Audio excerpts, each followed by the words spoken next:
Kw'izina rya Data n'irya Mwana n'irya Mutima Mweranda, Amen. nimuhorane n'umukama. Mwiriwe neza mwese. Turabahaye mwiriwe na mwebwe turiko dusangira iki gisabisho mugikurikira ku nsabirizi umuvyeyi wacu Bikira Mariya no ku mbuga ngurukanabumenyi zayo. Twese umukama aradusanganiye mu ngoro yiwe kuri altari yiwe ngo adusangize izimano yatubikiye aya mango ngo tubandanye dusangira uyu munsi. Tubanze duce bugufi tumusabe nyene ducyorore imitima yacu ibere ingabirano y'Imana. Kuri aho hose turengutse tudatunganye, tumukundire wenyene adutunganye mu mbabazi ziwe, tumuherezanye umutima ugororotse. Warungitswe gukiza abigaye mukama, tugirire ikigongwe. We waje gukebura abacumuzi, Kristo tugirire ikigongwe. Kristo tugirire ikigongwe. We wicaye iburyo bwa Data ngo utubere mu ngoro, mukama tugirire ikigongwe. Mukama tugirire ikigongwe. Imana rugira vyose nitugirire ikigongwe, maze niyamara kuturekurira ibicumuro vyacu vyose iduha ubuzima bw'amahoro. Amen. Dusabe. Mukama ku buntu bwawe wamabumvira abasavyi bawe mu makuba yose bacamo no mu bibazo vyose dushobora kugira muri ubu buzima. Turakengurukiye rero ku buntu n'imbabazi udahengeshanya kutwereka, tukagusaba duciye bugufi ngo wamudukiza amabi yose n'ivyago vyose, kugira ngo tunonokirwe mu kugukorera imisi yose mu kanyamuneza. Tubigusabishije Yesu Kristo umwana wakaba n'umukama wacu, Imana musange ubuzima n'ingoma hamwe na Mutima Mweranda ubu no mu myaka yose.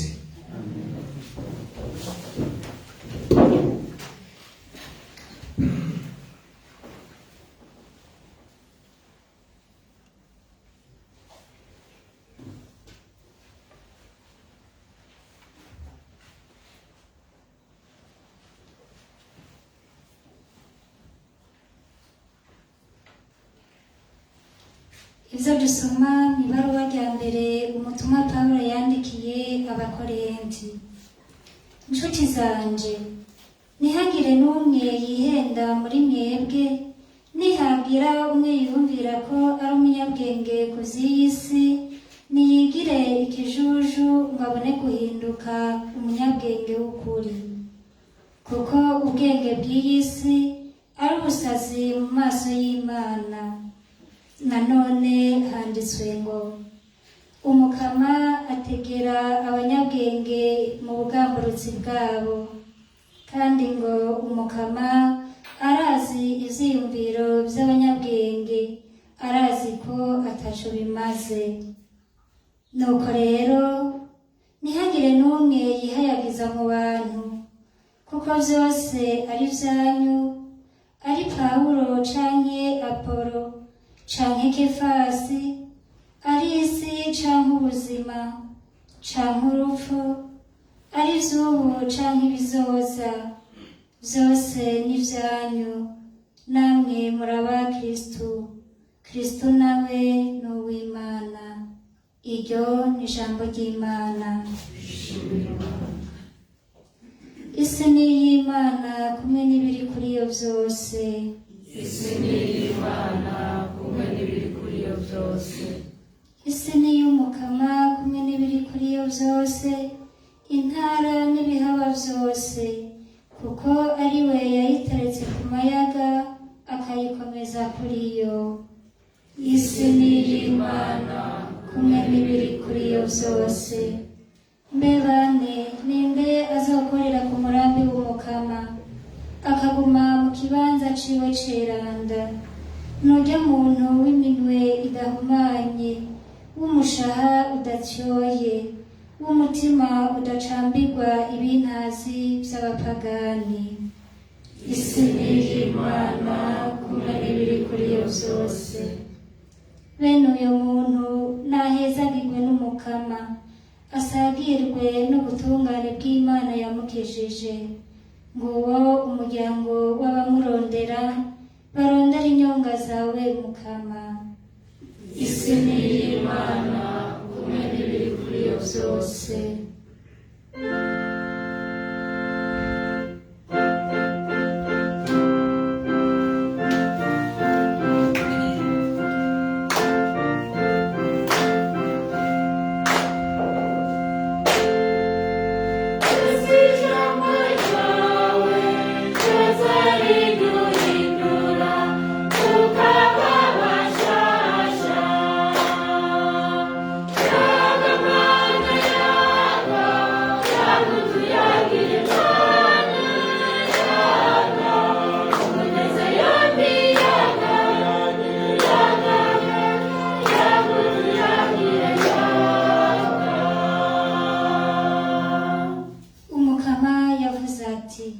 Kuva ubu nzobita abakunzi banje, ibyo nahawe na data byose narabibamenyesheje.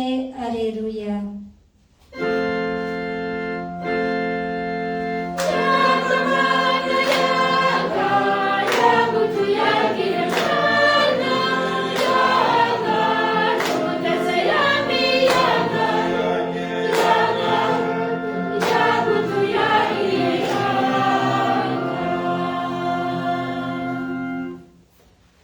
Horana umukama, inkuru nziza ya Yezu Kristu nk'uko twayandikiwe na Luka mweranda.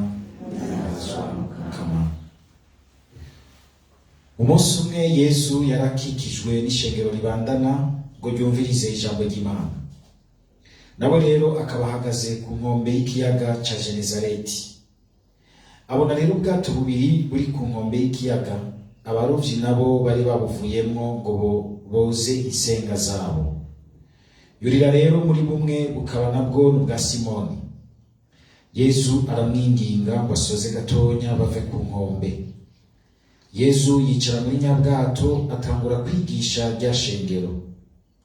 Ngo aheze abwira Simoni ati, igiza rero ahari amazi menshi, uheze urekurireyo urusenga urobe. Simoni amusubiza ati, muhanyi, twaraye turaroba ijoro ryose turaheza ntaco twafata. Mugabo kubivuze ndaterera urusenga.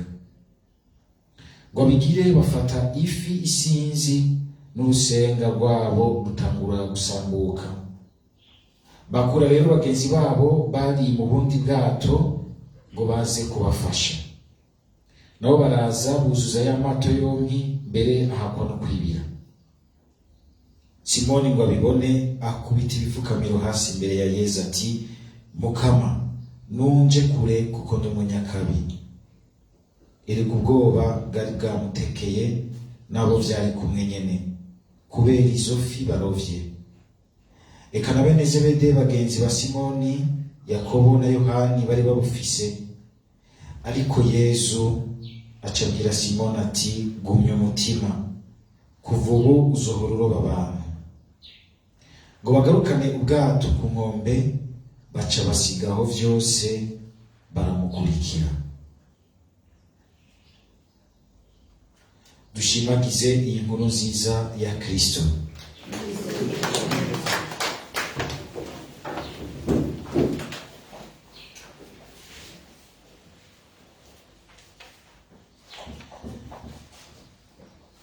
Mu buzima ubwenge ni ngirakamaro rwose. Turumvise aha mu gisomwa ca mbere Paulo, mugabo umenga ivyo yanditse bihakwa gusa n'ibigwanya nuko umuntu yogira ubwenge. Ariko dutahure neza ico yariko aravuga. Turavyibuka kuba twatanguye kuzirikana hamwe iri baruwa rya mbere ubutumwa Paulo yandikiye abanyekorenti, yuko aha muri Korenti haradutsemwo abantu murazi yuko umuryango wa Korenti harimo ingabirano nyinshi. Bamwe rero kubera yuko bagendera muri vya vyiyumviro vy'abagiriki, vya filosofi y'abagiriki, bagaca baza barakikiza ukwemera yuko umenga nta bwenge kurimo, ntibusigurika na filosofi nyinshi. Namwe mubise Paulo miseze agira ati, sinagombye kubasigurira ivyo kwemera n'amajambo duhawe n'abantu, n'amajambo duhabwa na mutima. Harimo rero bamwe bakengera ukwemera nk'uko womenga ntikoba kuri mu bwenge buhinyanyuye, kubera umenga ntiyabisiguje filozofi ihanitse ya bamwe bose bari baraciye aho hantu, iby'ubwenge bwabo bigacaho ba Aristote, ba Platon n'abandi bakomakomeye, bamwe mwize muri filozofi cyane muri za sociologie na za psychologie imwe imwe. Pakagira ati rero hari abafise ubwo bwenge bagaca bibaza yuko umenga bafise ubwenge burengeye ubw'Imana, agaca bicura ati mbere ubujuju bw'Imana burarutana kure ubwenge bw'abantu, ati intege nke z'Imana zirasumbana kure ubukomezi bw'abantu. Aha nubwo bagiriye bakagira bati muvise ingene agira ati ngo kuko umukama ategera abanyabwenge mu bwambutsi bwabo. Ubu rero ni bwa bwenge abantu bigira ngo barazi ubwenge, ni bwa bwenge usanga harimo hagiyemo rero akantu kubwishima, akantu kubwibone. Kandi ako rero ntitwibaze ngo kari muri barya bize byinshi bibimeneke. Bashaka gusanga n'umuntu w'ikijya uja aho hanze akibona ko ari ncabwenge, je ndahabona. Ni bwa bwenge burimo ibintu bimwe bimwe by'ubwishime bw'ubwibone, umuntu akabona umenga byose arabizi. Ni bwa bwenge butwinjiramo bukazananamo umugera mubi wo guca buvyara ishari. Wabona nk'undi muntu arashikirije ikintu kumbure gihinyanyuye neza mu bwenge kugusumbya, ugaca usanga uri kusukamwo ibirohe, uri kushiramo ibindi bintu bibi, harimo akantu k'ishari, hakabamo akantu kubwibone yuko umenga wowe wocika nk'ifatiro rya vyose, wowe wocika bose baguma bakomera amashi bati vraiment afise imitwe yo. Ni rwa bwenge bugutuma udashobora kumva ubwenge buzananye muri mugenzi wawe, ugasanga uri kurazimya mutima utabizi, ugasanga uri kuratega umutego, wowe ukibaza uti ndiko uriya muntu azanye icyumviro kimeze neza gusumba ikiwana, reka ndagishire nk'imitego. Aho rero tugire Kristo, ukumva icyumviro cyiza gisumba ikiwawe, komera amashimana, kuko ntibagomba gutega umutego uwo muntu kizananyemo, ubuhagurukije Imana, kuko burya nta bwenge na bumwe dushobora kuronka bw'ikintu cyiza atari mutima abuduhaye. Wowe baza muri kugongana n'umuntu mugabo Imana ikihaguruka igaca ikubera yo nyene umutego. Kumuri gashobora kudendekeranya nk'ibintu ugaca utangura ukarimenahiriza nk'umuntu nk'ibintu kugira ngo werekane ko ivyo avuga bitari vyo, ariko Imana irakurindiriyeho tuma. Mu nyuma Imana irazi ingene ibikora, hakaza yandi ma circonstance, ibindi bihe biheza bigasobanura bya bintu byose wasobanije n'ikinyoma n'ishari, byose ikabisambuza ingene ibintu biriko biragenda. Babantu bose wabikamo ikinyoma cawe bagaca bahindukirira wewe bakagira bati uri umugesera, uri umwicanyi washaka kwicira uwundi hejuru, bikaguhindukirira. Tugire Kristo. Mu myaka namaze ngaha naragenda bibona,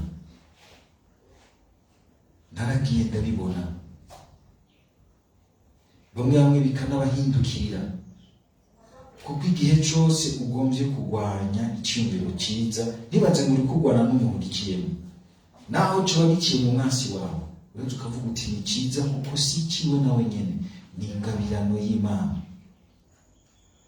Kandi imbere Imana irashobora no gucisha icyumviro cyiza ku mwasi wawe kugira ngo ikugirire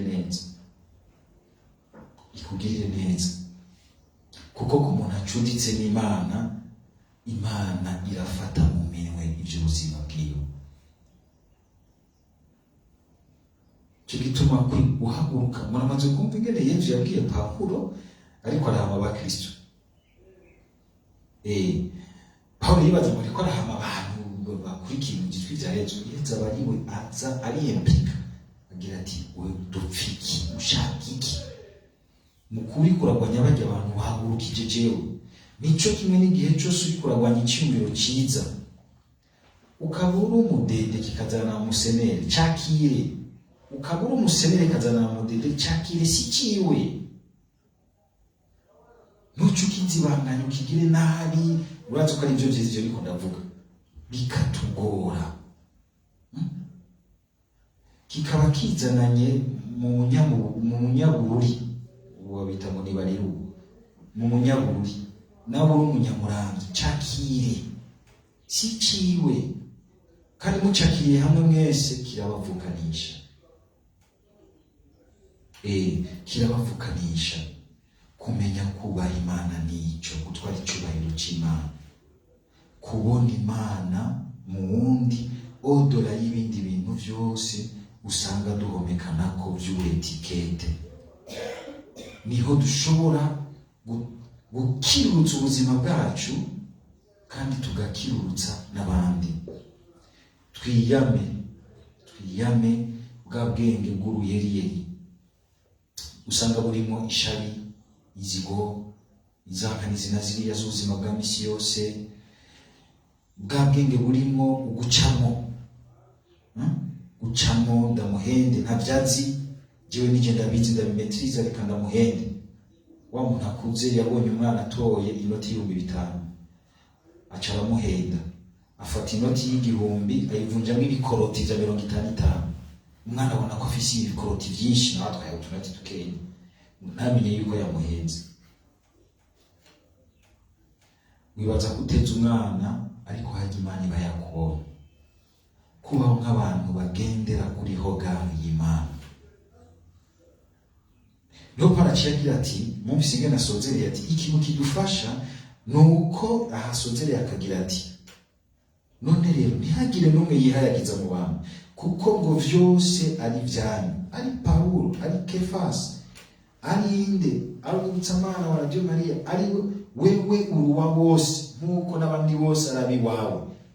Kimwe nabigisha kwejo umuvukano kumva ko uruwa abandi kandi n'abandi bose nabi wawe.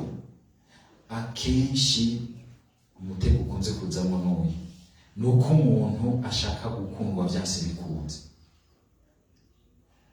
Iyo mpengamiro tuyifise twese ni ndemano yuko umuntu ashaka gukundwa, ashaka kuvuga ngo ashaka kuba considéré, ashaka kubonwa, ashaka guseruka bakagira bati nakarashitse.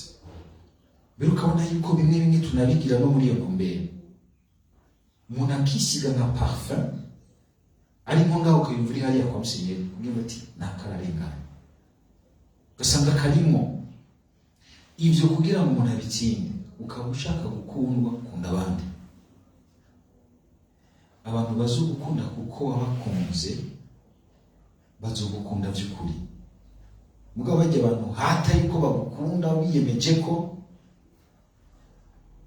uzokibaza ko bagukunze mugabo baje kugutera umutego. Paul agacagira ati rero mwamwe mwibuka yuko si jewe sinde suriya nabi wanyu namwebwe mugabo mugaca mwibuka yuko muri abakristo. Iki kintu cyama kidufasha kuko twese turoshwa nabi n'ubwishimo. Twese hari igikomere dufise twavukanye kiriho cyamaho gushika turinde tuva muri ubuzima. Igikomere cinjiranye n'igicumuro cy'inyanduruko, akantu kubwishime katwamamwo. Benako ntimuze mwitenge mu muzogatsina rimwe rizima ngo biraheze. Kuburyo buko ari umuntu yigeze kuvuga nageze kwibabwira. Yigeze kuvuga ati benako mbere gapfa amasaha 4 inyuma y'uko umuntu yapfuye. Ntihagire ubigira jokoni, ntihagire utangura kurabundi. Iraba ingene gahora kagucamo.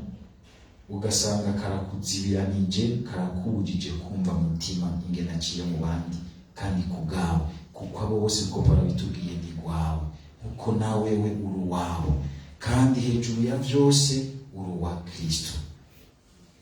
Uko twumvise ngo naba Petero Yesu yaje ko bakuru bifi byinshi ngo bagatangaho vyose bagaca bamukurikira.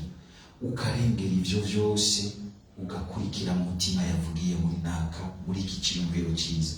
muri ubu bwenge bwiza bwaserutse, ukampa ubwenge buriko burajyamo agashari n'inzigo, ukabwanka ubwira uti tetwa, Kristo ni wo kurengana nanje nkamukurikira. Uri umukunzi w'umukwe. Yohana Batista muranzi ko abigishwa be bari batamwe gukurikira Yesu, bigeze kuzagomba kumuteranya na Yesu. Wega ngo wa wundi wabatiriza muri Yorodani ariko arakurya amasirise bose bagendiwe. Arababwira ati ni mwebwe nyene muri byabona, narababwiye yuko jewe ntari Kristo. Byiza nuko ahubwo we yokura nanje nkasubira hasi, nkisubira mu kibanza canje. Tijewe ndi umugenzi w'umukwe. Umugenzi w'umukwe yumva ijwi ry'umukwe agahimbagwa. Iki kintu cyo kumva yuko turi aba Kristo kize kiraduherekeza n'igihe ivyiyumviro ibinabiriya bigongana mu kibano, mu manama, kabona kakamo kubwisha ingene kashobora kugufata ukumva umenga no umufata ijambo umwanya wose, ukamenga abandi bose bazimanganye. Kaba kagiyemo kagira uti nduwa Kristo, yahaye ikibanza mu mutima we Yesu, bikamutuma abandi bashobore kuronka ikibanza. Ukareka vyose, ukareka nawe wenyene ukireka, ugakurikira Yesu Kristo nk'uko wa Petero. N'ivyiza byose bishobora kubufisemo by'inyungu ukabireka, ugatererwa urusenga ngaho n'ibifi worovyemo, ibintu by'inyungu byose wakuyemo, ukaraba Yesu, ugakurikira Yesu. Izo nyungu uzozisanga hari imbere Yesu yazigwije incuro nyinshi. Mugabo ukirukirizo uzotahira izo nyene. Uzotahira izo nyene, ivyo nyene wiciriye kuko ungana. Ariko niwareka inyungu yawe yanyu ikaba mu Mukama, azoguha inyungu ingana n'uko ingana. Amen.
Sabebeza b'Imana kugira ngo ituro ryacu rishingana na Data rugira vyose.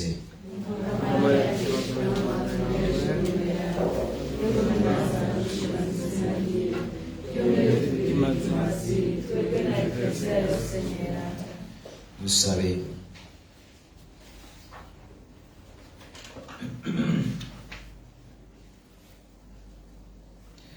Turakuzamvye Mukamara bagiza irishikanwa ry'umutima w'abasavyi bawe batuye kuri altari yawe ngo bakwereke urukundo bagufitiye, maze uduhe twese umutima ugororotse kugira ngo ukwemera kwacu kugutume ushima iryo turo, ukwifata ruto kwacu nako kugushike kunyota. Tubigusabishije Yesu Kristo umukama wacu. Horana umukama, kirurutse umutima, bidushimire umukama Imana yacu. birakwiye kandi biratunganye. Niko birakwiye kandi biratunganye ko tukunina twokengurukira iminsi yose na hose. Niwe mukama muvyeyi mweranda, Mana mushobora vyose kandi wamaho. Ni wewe utegekaniriza umuntu wese ico akeneye uko bukeye uko bwije, ukongera ukabungabunga ekleziya yawe mu buryo bw'agatangaza. Nkako ntaho usiba kuyishigikiza ubukomezi bwa mutima mweranda kugira ngo ikuyobokere iminsi yose na hose, ari mu kwama ikwambaza mu magorwa canke mu kwama igukengurukira mu mahoro kubwa Yesu Kristo umukama wacu. Nibo bari mw'ijuru no kw'isi, abamarayika bose uko bangana badahengeshanya kugushemeza bakaguhayagiza. Dukundire natwe aya mango twifatanye nabo mu kuguhayagiza tuvuga tuti uri mutagatifu, mutagatifu, mutagatifu, mukama Mana y'ingabo, ijuru n'isi bisanzwe bimunazwa bwawe. Habwa impundu mw'ijuru, kandi natwe tuje kumva umukama, nahabwa impundu mw'ijuru. Mana nzima, niwe bweranda nyabwo, niwe bweranda bwose bukomokako. Ico gituma tugusavye ngo urungike mutima mweranda atagatifu zirishikanwa rihinduke ritubera umubiri n'amaraso ya Yesu Kristo umukama wacu. Igihe bagira bamufatagira ngo atangure ko barakozishakiye, afashe umukate aragukengurukira, arawumanyura uhereza abigishwa be bavuga atakire murye mwese, iki n'umubiri wanje uza gutangwa ku bwanyu.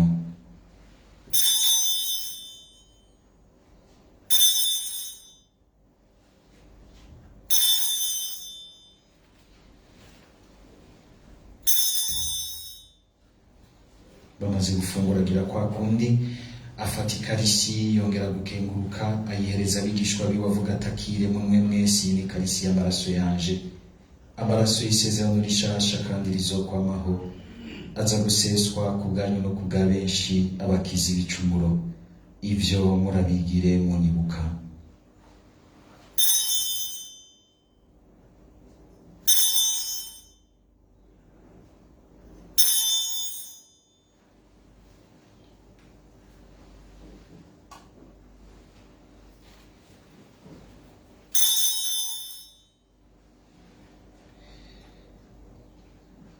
Bane b'Imana, ibanga ry'ukwemera n'agatangaza.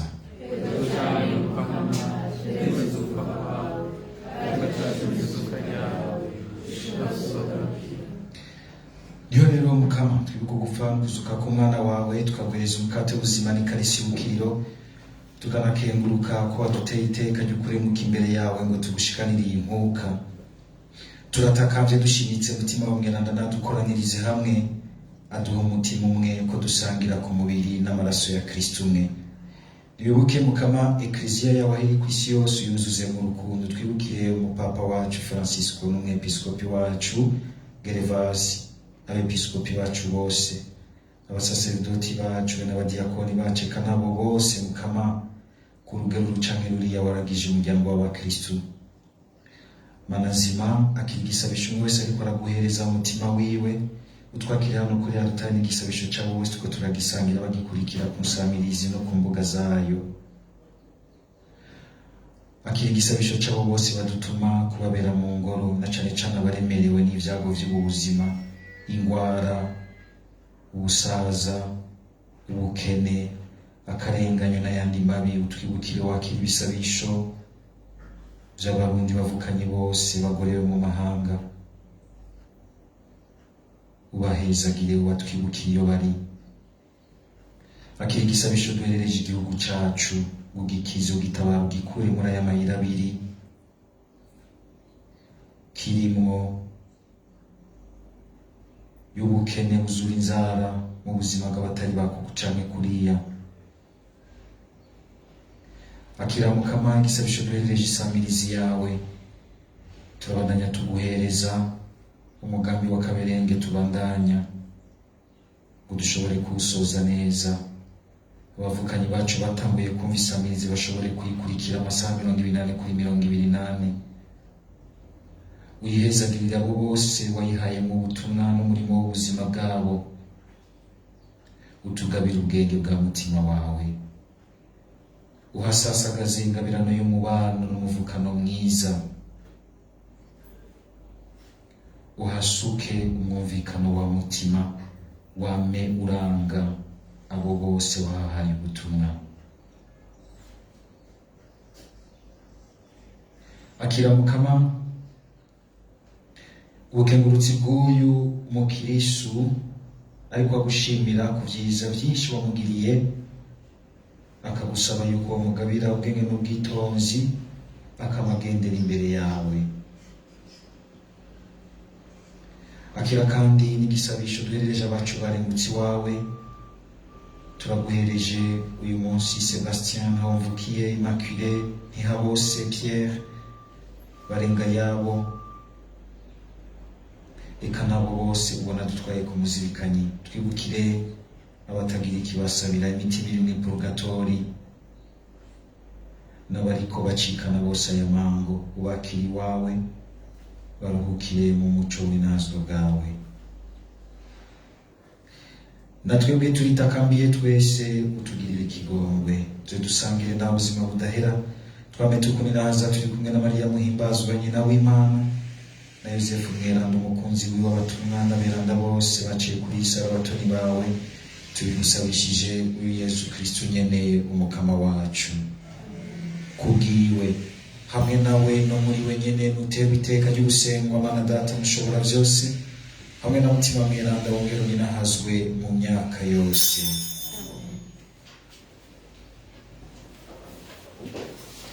Twiture dawe twese tumusaba ngo aduhe inguvu za mutima mweranda zamaziduha gutsinda agatima kabi kinjira mu bwenge no mu ngabirano z'Imana, ugasanga byacitse uruyeriyeri, ngo twamane ubwenge bugororotse bwubaha Imana, bugaha ikibanza wundi mu mutima wacu.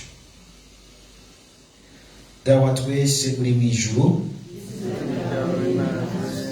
ubwami bwawe nibugwire hose, ivyo ushaka bigirwe ku isi nko mu ijuru. Uduhe ivyo kurya bidukwiye uyu munsi, uturekurire ibicumuro byacu nk'uko natwe turekuriye abatugiriye nabi, ntudutererane ibitwosha nabi, yamara udukiza kabi. Mukama turakuzamvye n'udukiza kabi kose, dutabaza amahoro muri iyi minsi turimo. Tugirire impuhwe udukingire igicumuro, tugendere mu itekane ryawe mu kurindira ubuhigwe bw'ijuru n'ihindukira ry'umucunguzi wacu Yesu Kristo.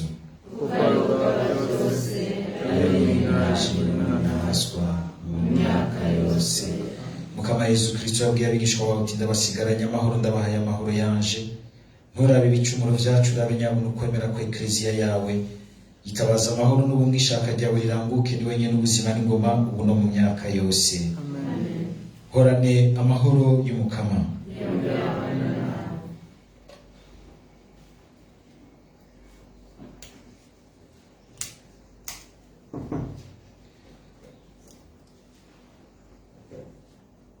Mwagazi w'Imana wo kura abantu ibicumuro, mwagazi w'Imana wo kura abantu ibicumuro,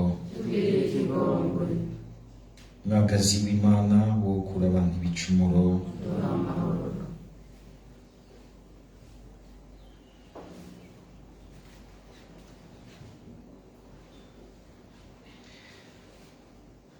Barahiriwe abatumire b'Imana, nguyu mwagazi w'Imana, nguyu ukura abantu ibicumuro.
Mukama avuga ati wa mutima yamuka kuri data niwe azoninahaza.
Jina la Yesu limeanda, mwili wa Yesu mzee, maisha ya Yesu maji, naza kweli wa Yesu nagiri, na kwa ya Yesu mwezi, nawe Yesu misalumbe, mwetu mwazawe, munde kweli kutane, umwani mwasi mubi, umama Yesu wawe, njemo nase kuwenda miranda wawe, myaka yose.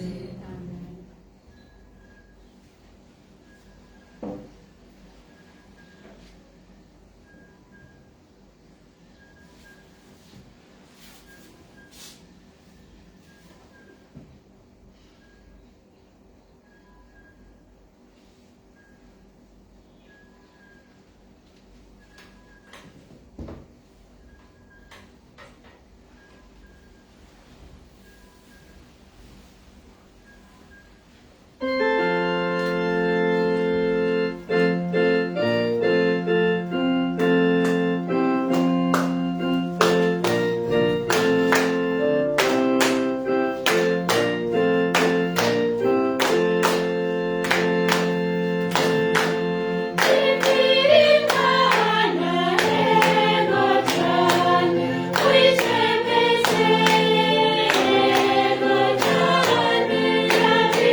zitugirira akamaro zitutagatifuze, maze tubone kwama tugenzwa na wa mutima wari wujuje abatumwa bawe ba mbere, tubigusabishije Yezu Kristu umukama wacu. Amen.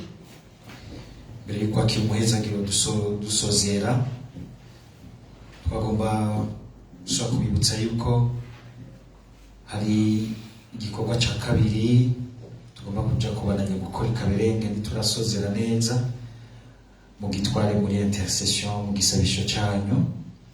Dushimire cyane coordinateur n'abatabazi n'abandi bose babigiyemo hirya no hino kugira ngo akanyamuneza kariko karisuka hariya mu bumvise amirizi uyu munsi kabe gahari.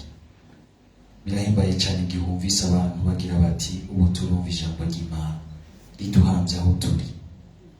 Dushimire rwose mwebwe mwese mwitanze muri Mariathon, iratanguye gukora ibyiza. Imitima yose ikira hariya imurikirwa iva mu bwobo bwa shetani, ugasanga hakoze bya 10,000 watanga 200, 100, umuriyoni. Uwo mutima wo kugwiki tangarira ingene wagwatirije mu Mana. Warimye akantu worya iminota 20 ariko urakijije umutima ubuzima budahera, mukamara biguhera impera. Uko niko tudandaza mu bwenge bw'Imana. Hari abantu batazi kudandaza mu bwenge bw'Imana. Kumbe warapfunze ipepo uriyimaka, ariko urakijije ikintu kirengeye na kure akantu wiyimye. Ikindi naco muvuga ko tugomba igice ca kabiri. Dushimire kandi n'abari hari ikaberenge, hari abantu benshi badufashije babandanye babishiramo umutima mwiza kugira ngo igikorwa tucuzuze neza, tugitware mu gisabisho guhera ku ndwiza tuzogenda kubandanya ibindi bikorwa. Ni vyiza ko muza murabisangira na Radio Maria, mukumva ingene ivyanyu biriko biratera imbere ku bwanyu kumwe namwe. Hora mu mukama Imana rugira vyose, Data, Mwana na Mutima Mweranda, nibahezagire kandi yamane namwe. Nimushengurukane ubweze, turashikanye. Bandanye mugira umunsi mwiza.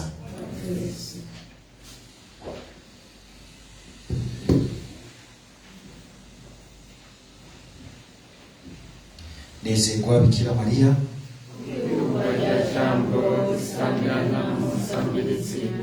yashikiriye isi yaradutse igarukira. Ese jambo w'Imana yigize umuntu mu mbanya yawe y'umubikira, yobiba mu mitima y'abumviriza isabirizi akanyamuneza n'amahoro. Mu mushahara wawe w'umuvyeyi haranaze kubwa Eklezia ingabirano y'agakura y'urukundo, nayo si yindi ni Radio Maria, umusuku wawe muto muto mu muzabibu w'umukama. Umuryango wose wa Radio Maria, wewe nyene wakoranirijemo abantu bose bo mu mashinga yose no mu ntara zose, urakwishikayeko kandi uratangaje kuri umwamikazi w'umutima wawo. Ukwemera n'urukundo, ukwizigira n'amahoro, nibwo butumwa abana bawe bato bato bazoshikiriza bene wabo mu kwicisha bugufi no mu kuzigama ibanga. Garanzurira umutamana wawe ku magorwa y'iyi si, ku boro n'abarwayi, ku bagowe n'abantakirenguka, no ku baguma bayerera barondera umuco, bose baharonkere uburuhuko. Ese twoshikira tudatevye cagaye cinema, aho umushaha wawe utatyoye uzotsinda. Duhe kugukorera mu kuguhebera ubuzima bwacu, kugira ngo kw'isi hashike n'ingoga umutwenzi usayangana w'abantu barangwa n'urukundo. Mugabekazi wa Radio Maria, Yosefu Mweranda, Papa Yohani Paulo wa II Mweranda, Tereza umwana Yesu mweranda, beranda mwese muri mwijuru, bamarayika barinzi bacu, ku izina rya Data n'irya Mwana n'irya Mutima mweranda, amen.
Mubyeyi w'Imana, mubyeyi wa